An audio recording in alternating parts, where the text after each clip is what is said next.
Hey everyone, welcome to another edition of the Ecommerce Insights podcast. I'm your host, Scott DeGrossier, founder and CEO of Wicked Reports. I'm here with my guest, Mark Murrell from Get Maine Lobster. How you doing, Mark? Good. How are you? Doing great, man. Doing great. Turning 49 tomorrow. So don't stress me out. I need no more wrinkles. So this episode today, near and dear to my heart, something that you've been doing and that I sort of helped you with back in the day. And a lot of brands aren't doing it. A lot of brands that are making a lot of money still aren't doing this, and they're all curious about how this works.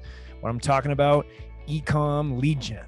How do you do lead gen when you're just trying to sell people stuff? Why are they leads? How are they leads? You just got a Shopify store with. A lot of people are really baffled by this that have built seven-figure brands. So I'm super pumped to talk about it.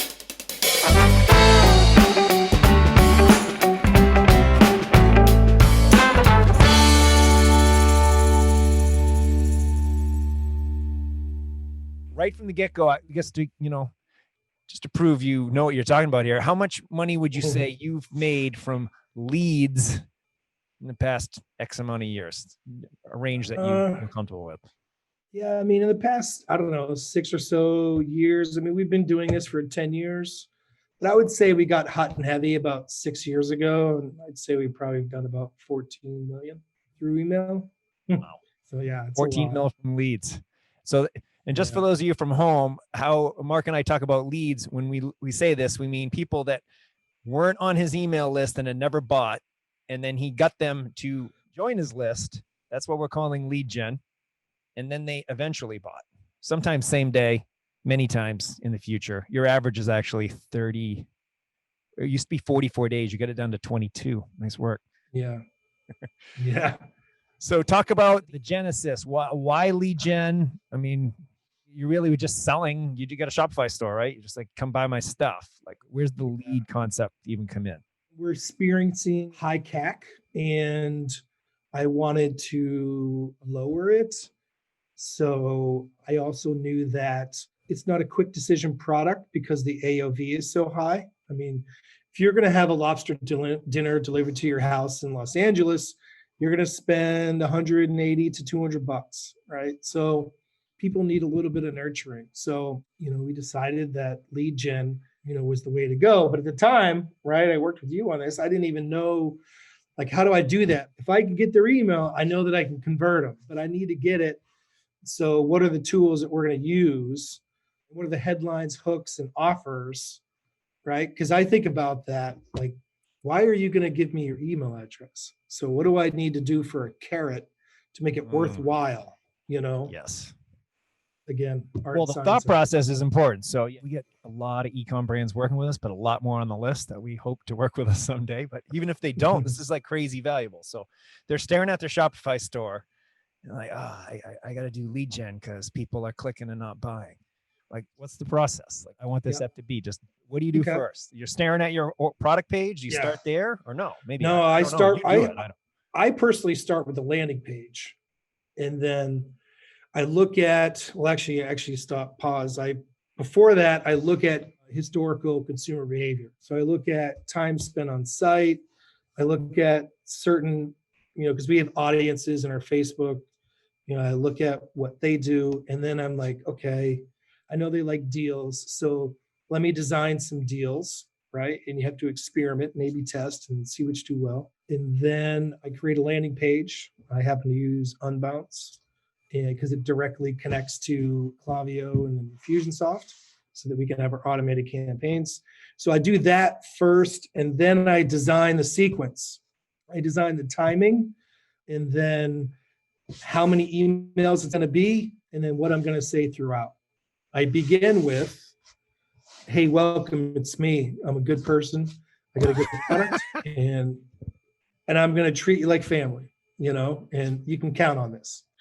And here's a coupon, as I promised, right? On the landing page, I promised a coupon saying, hey, this is a really good deal, but if you give me your email, I'll make it convenient. I'll send you a coupon right to your inbox, And then you got to put on that page all the trust badges and that people talked about us and testimonials, all these things that made people be yeah, let me see what this guy's got up his sleeve, So they get that welcome one. And then the next one's like, hey, if they didn't open it, hey, I wanted to make sure you saw this because you took an action that made it sound like you were interested in hearing from us. Just want to make sure you got it. Or they opened and clicked, and you say, hey, what did you see? Did you not find what you're looking for? Da, da, da. So a variety of things. That's smart. Love it. Based on behavior. Yeah. So open, non-open, click, engage, whatever. And all we track everything, right? So then finally at the end, which is the most fun for me, is I apologize for failing to inspire them to try us out.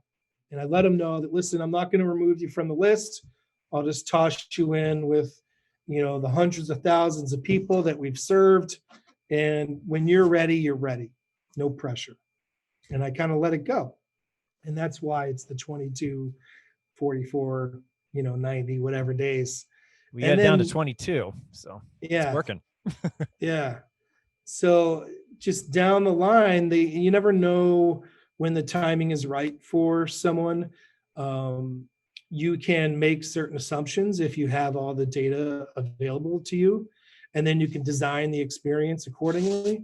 But we spend a lot of time on headlines, hooks, the offer, whether it's a video visual that's trying to inspire them and make them hungry, or if it's just a straight photograph. I don't know if you recall, but one time we used a photo that actually had just the lobster shell in it. Like there was no lobster, but it performed well, and it was like, hey, this could be your plate. All the lobster's gone kind of thing. So, man. So the email, that's really slick. A lot of people don't put that much effort in, which they should. I mean, millions made on email, and this is how you convert the lead gen. Now, the landing page design, talk about that. You got the trust factors on there, whatever those happen to be. Everyone's got testimonials they can put up. So is the image, is the ad, talk about the ad then. So is the ad going to match the image on the landing page? And then how tight does everything have to message? Because a lot of times it seems hit or miss with people. And how important was that in your testing? Yeah, you need continuity, right? So because they're on this platform and they saw this, it's in their brain. So when they go, you want them to see something very similar, right? Same brand, same image, headline is very similar, subheading is very similar. And then you get into some of the personalization stuff. And then you make sure, the key factors are above the page fold. It's hard to design something impactful in one page fold, but it's possible to get most of the important stuff in there. Prioritize, right? So you think about yourself as a consumer, and what does it take for you to buy, and then you try to design accordingly. But of course, you're always experimenting, so you have historical data that tells you, because you'll do one experience, multiply it by 5 to see which one wins, and they're like, okay, I know this one won because of this, that, and the other. And then you got a variable of timing. For my particular business, if it's close to a holiday like Mother's Day, it's a little bit easier for me to entice people. But if it's between two major holidays, which for us is Labor Day and Columbus Day, that's a really tough period. It's hard to inspire people, right? So we're constantly working on, how do we keep sales way, way up, even though it's really, really hard because you don't have anything to talk about, Whereas if you have a holiday, you have something to talk about. Hey, mom's going to love you more than your brother. That's a funny one. Stuff. Yeah. So you create an unbalanced page so with the deal. Now, what have you found? What type of deals? Is it BOGOs, free shipping, some high percentage off? Yeah, we start with, it used to just be BOGO, going really, really well. Buy one, get one for the lay people. Yeah. And, you can design that. It takes a little bit of thought because, you want it to be a good deal. At the same time, you need it to be profitable. And then we added free ship, right? Just to up the ante a little bit. Plus, unit economics, you scale your business, your costs go down. Although UPS is telling me they're going to raise my rates, which is unbelievable. That's But ridiculous. you design around that accordingly, but it is ridiculous. What about upsells after the sale? Like you upsell on the page, but then don't you even do upsells between the sale and the ship? Yeah. I don't think a lot of people do that. Let's talk about that move, because that tends to add some nice money there. We have a 16% conversion rate. What's that? We have a 16% conversion rate on upsells. Yeah, I mean, that's the moneymaker. And we bring in value add products. And because everything's already paid for, right? We've already covered the box, coolant, labor, product, shipping. So then we can have an exceptional offer, during the checkout, because everything's paid for. So I can give you this product for not next to nothing, but for a super great value to you. I think that's why it's at 16%. And we choose intentional value add products that go well with what they ordered, obviously, I always like the one, hey, I'm on the dock. Do you want me to throw in some chowder real quick? Although you're actually on the dock now. At the time we are, right? I remember that was fun. Yeah. Just throwing this chowder for like $10, $15, whatever it was. I don't remember. People freaking loved it. Yeah, we had then we had checkout screen, and then we had post email upsell. Hey, I'm gonna be packing your order tomorrow, and Mark's out on the wharf, but he said I can give you a good deal. That's gold, man. Yeah. Because I've seen in front of, we've seen 7-8 billion in track sales we track. So I've seen a lot of data, and people upsell the hell out of things during the checkout, but almost no one's doing that delay period. So that's a huge insight for people on the call. Just throw in an email 2 hours after the purchase. Hey, we're packing it. Click here and we'll add blah, blah, blah to your order for whatever you're going to charge them. Think about if you bought the Peloton. You probably already have, but let's say you haven't. Dude, I have, and I was just going to use this. So let's see I was just going to say, I want more goodies with it. I'm already buying it. Ooh, exactly. Throw in whatever. I want everything. Just let's role play. I'm Peloton. You just bought one and it arrived. It's going to arrive. No, let's say it arrived 2 weeks ago, right? Yeah, but they even have a lag though. Their lag's like a month because they're selling so many. Yeah.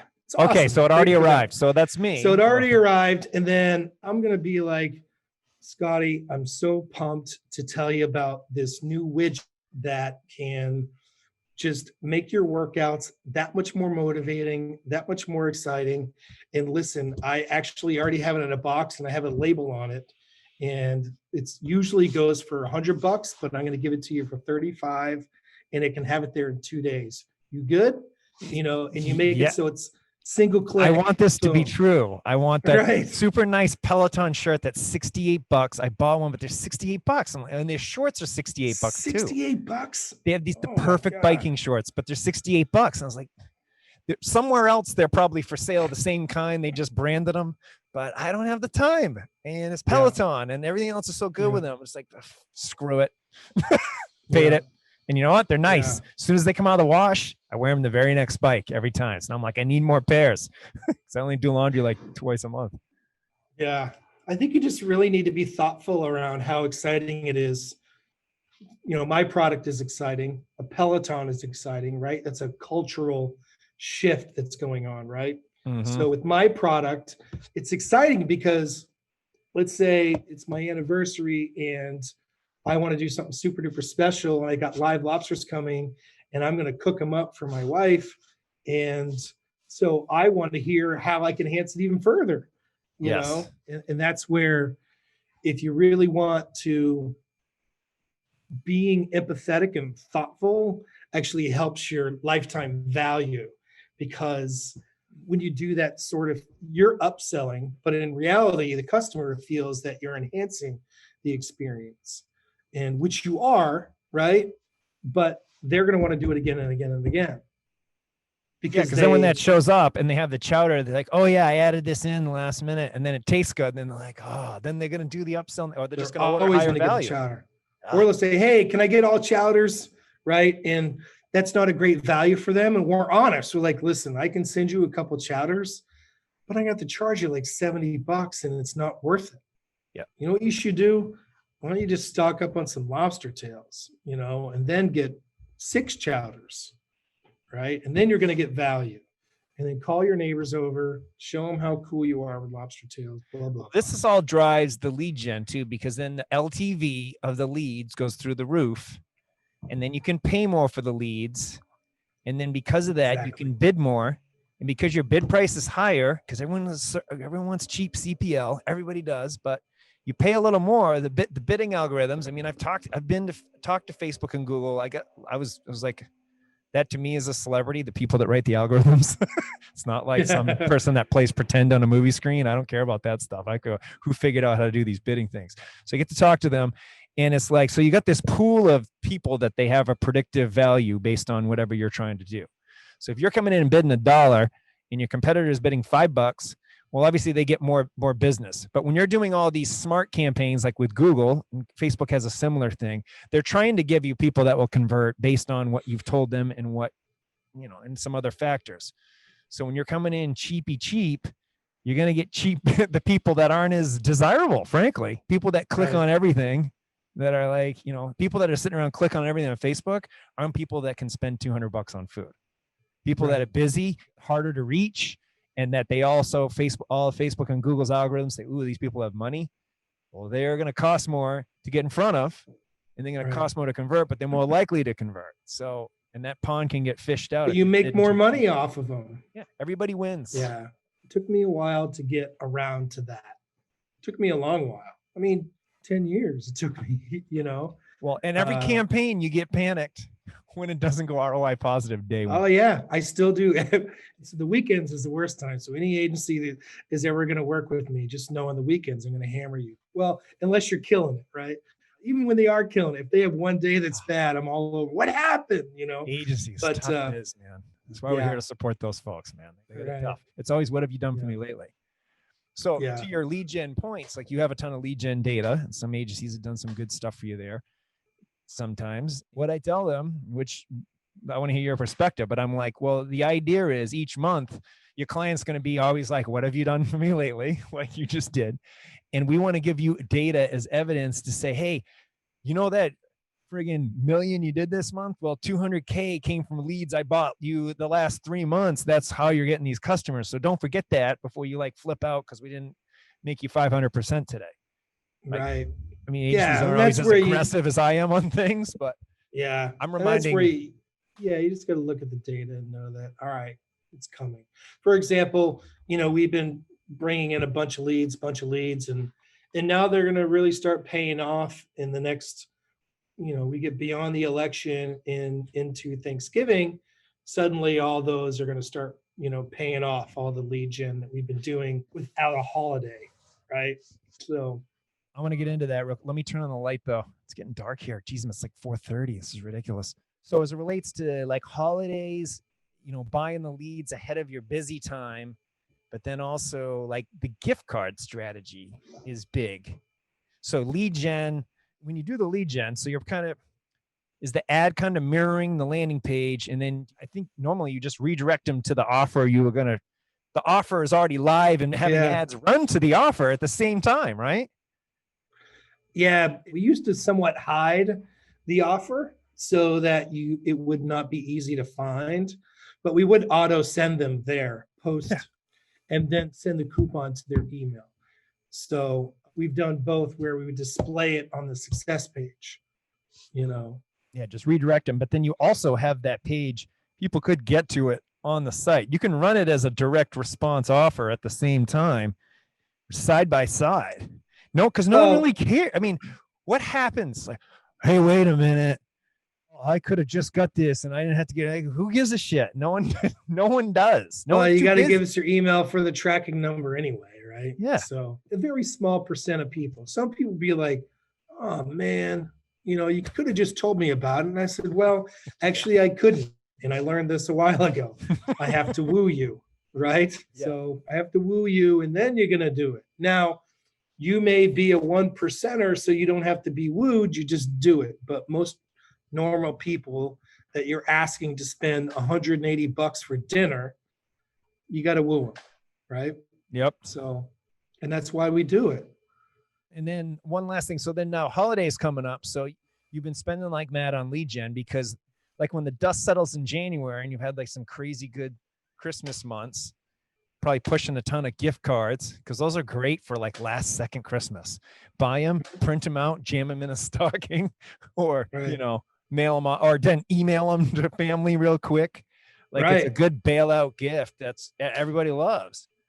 But then that's when like that lead gen from September, that was like, oh crap, no one bought anything. Like all of a sudden, ROI in your campaigns looks much better in January. I mean, it looks phenomenal. That's when you find out what you're going to do next time, right? Or are you going to drive? Valentine's Day is from the lead buying lessons you learned from Q4. Yeah, we don't even get a break, right? Because Valentine's is just right around the corner from Christmas. So, but yeah, I mean, that's exactly it. We get to discover what all those leads, because December is our biggest month, by far, and typically 4 or 5x, any other month, which is a little scary for this year. So I guess to sum up how I heard the lead gen, if you're at home and you're an e-com owner looking to get into lead gen, you get your idea of the offer and create the landing page. Then you think about the emails. Then you build the email structure out of how you're going to try to convert them using what you'd said earlier. And it's particularly including those like re-email people that don't open the first email. That's like, people don't do that stuff. They got to do that. Then you add in the upsells post-sale, which is going to help everything, but also is going to help your lead buying. Then you write an ad that's going to match the landing page, which is then going to redirect to the offer page that you probably have live anyway. Then you get some lead gen. Then you just got to buy the right leads. Yeah, and you just got to make something of value, right? So people like deals no matter affluency, right? The wealthiest people in the world still want a deal. So the targeting, I noticed, because Google lead gen's a lot better. I noticed you guys have had some luck in market audiences, and then category interests. Well, it'll already be live after this, be too late, but I'm doing one on just how to take your best Facebook lead gen and move it over to Google. We're going to do some stuff with that next week, but I mean, there's a couple of them were like in the market for seafood in the market. It's like, right. all Google's eyes, just, it's like targeting like Facebook now. You can just say, hey, find people that are, you think with all your power are looking for what I have. Do all that crazy keyword research anymore, which. Yeah. And after time, I mean, you start to see, like, for example, I know that most of our people love to travel, right? So travel is a good one. And I also know that if the further away you live, the shinier my product is, right? Mm-hmm. So California, great market. And because good Maine lobster does not exist in California, even at the restaurant, right? The best stuff goes in a box. So, and they know that. They've tasted the difference, fancier palate or whatever. Brian Callahan had your lobsters last week. Yeah. He's from the Vineyard. He's like, these were the greatest lobsters I ever had. He won best chowder in the islands. He's a chef. He orders all the time.